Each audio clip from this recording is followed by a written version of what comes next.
Hello, in this video I want to show you how to set up Motorola Moto G54 Power for a senior person.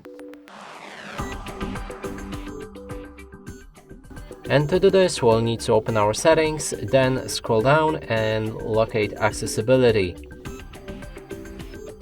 Enter it, and here we'll be able to adjust our display size and the text, so we can adjust the font size and also display size.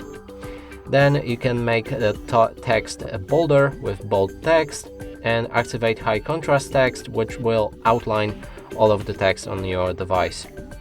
Then next thing I would do is enter color and motion. Right here, enable remove animations. It will reduce motion sickness while using your phone. And then we can scroll down for magnification.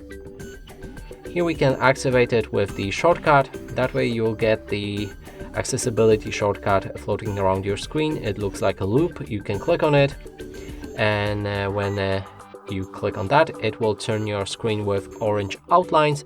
Now when you click anywhere, it will zoom in, and if you want to zoom out, simply click on that button again.